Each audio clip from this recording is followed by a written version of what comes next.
Hello guys, welcome back to the channel, and man, what the hell did I just hear? Seriously, Stephanie White, what are we doing here?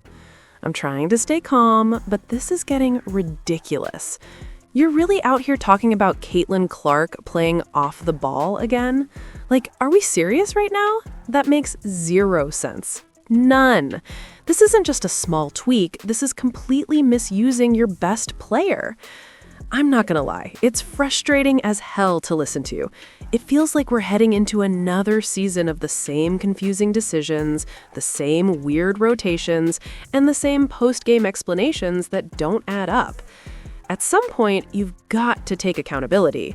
Fans aren't crazy for questioning this. We all see it. Indiana Fever finally have a generational talent, and instead of building around her strengths, we're talking about changing her role again?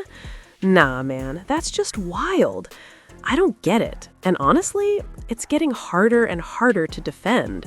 With Caitlin, Ty Harris, and now Raven at point guard, how does that help you, especially with all the injuries you had last year and just Raven's defensive versatility? Well, we're not speaking those into existence anymore. But I think it helps because Ty is a player who's a combo who can play on and off the ball. Caitlin is a player who can play on and off the ball. Raven is a point guard that primarily has had the ball in her hands, and so I think it gives us some versatility. Thankfully, having a couple of different guards gives us the ability to allow Kelsey to rest a little bit too. So I think we'll have a pretty good rotation when it comes to our perimeter players. Especially in the 1 to 2 spot, I think it'll give us a lot of different ways that we can play, a lot of different matchups that we can play against. We can give different looks, so I think it's going to be really important. And we can go with a defensive lineup. When you've got somebody like Raven, Ty played for us in Connecticut, so she understands what we're about on the defensive end of the floor as well. So she understands the expectations. I'm really sorry, I got to pull stuff for our next pick. Yep. We'll be up shortly. She had to run. What are you talking about? That's what Caitlin Clark is. Caitlin Clark is a point guard who primarily has had the ball in her hands her entire life. What are you talking about? Caitlin Clark can play on the ball, off the ball.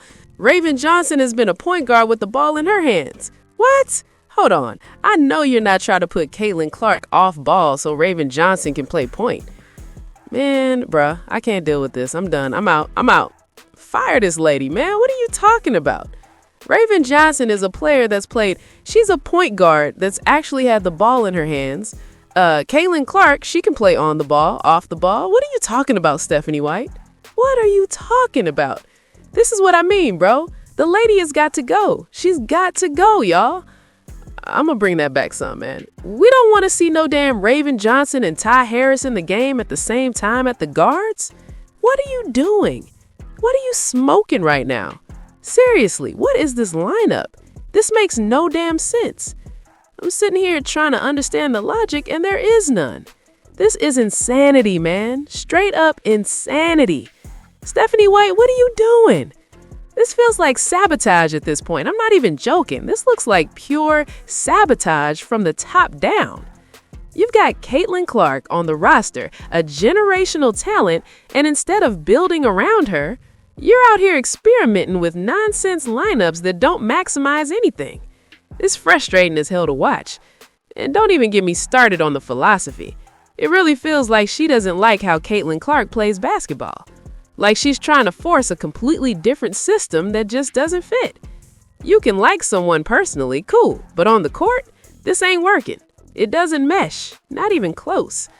Meanwhile, we're hearing about priority shifting, about other players being the focus. What? How does that make sense? You've got your franchise player right there. Nah, man, this ain't it. This ain't it at all. Something has to change, because if this keeps going, it's going to be a long, painful season for the Indiana Fever and the fans watching this mess unfold. Let's listen, man. Joining me now, the special guest herself, Indiana Fever head coach Stephanie White. Steph, this has been a wild offseason with the CBA finally passing, free agency opening. You guys made a lot of moves, none greater than re-signing Kelsey Mitchell to a Supermax deal with $1.4 million. Why was it so important to get Mitchell back on this team? Well, she was priority number one, just as she was a year ago. I think that you saw Kelsey Mitchell and what she's capable of doing on a consistent basis. She was in the MVP run running. She's been the backbone of this franchise for a long time, and the way that she pairs with Caitlin, the way that she pairs with Aaliyah, she's the fastest player in the league with the ball in her hands, and it was imperative that we got her back. So I'm thankful that we did. Even being decimated with injuries last year, you still made it to Game 5 of the semifinals. Now you bring back a healthy Caitlin Clark, Aaliyah Boston. You re-signed Sophie Cunningham, Lexi Hull. What's the most exciting part about this team when you look forward to this season? I think it's always exciting when you can bring back a lot of continuity from a successful season. We learned a lot about one another. We learned how important the locker room is and the culture of our team.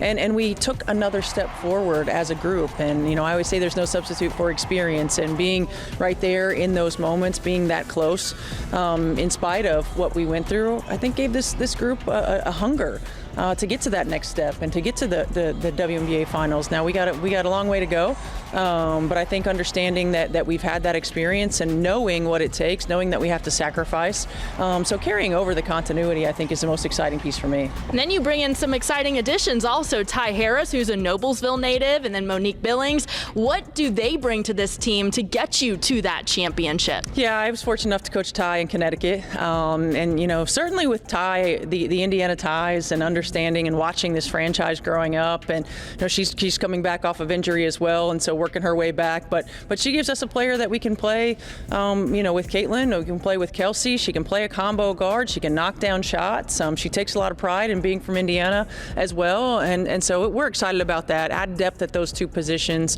with one player, and Ty can do that. And Mo Billings, Mo's just one of the most energetic players in our league. She is an outstanding rebounder, rim runner. Her activity level on the defensive end of the floor, she has continued to get better year after year, and so it really shows the work that she's put in. I'm really excited to add to the depth in our forward position as well. You get another chance to do that tonight with 3 draft picks currently. This is the first time you guys are going to have a first-round draft pick since #1 overall Caitlin Clark a couple of years ago. What are you as head coach most looking for in this draft class? Well, I think where we pick at number 10, you want to get the best player available. You want to get somebody that you can continue to.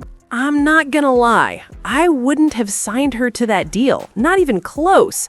Everybody else took less than 1.4. Everybody. And you're telling me we couldn't spread that money around and actually build something smarter? Come on, man. That's just bad management. And don't even get me started on Stephanie White. Like, seriously, what are we doing here? Have you ever heard her hype up Caitlin Clark when she was out there cooking in her rookie MVP run? Nah, silence. But suddenly she's got all this energy for Kelsey Mitchell? Make it make sense. This whole thing feels like Stephanie White and Friends Part 2, the remix nobody asked for. I'm tired of it. Enough is enough, bro. Now she's out here talking about building lineups around Raven Johnson like she's the centerpiece? What the hell are we even talking about? That's not a plan, that's chaos. And then the disrespect, talking like Caitlin Clark is just a player? Nah, she's the player, the engine, the one. You don't downplay that unless you're completely out of touch. At this point, it's beyond frustrating. It's straight up nonsense. Pack it up, seriously. If this is the direction, then yeah, maybe it's time to move on. Anyway, that's my take. Y'all let me know what you think down in the comments. Don't forget to like, subscribe, and share.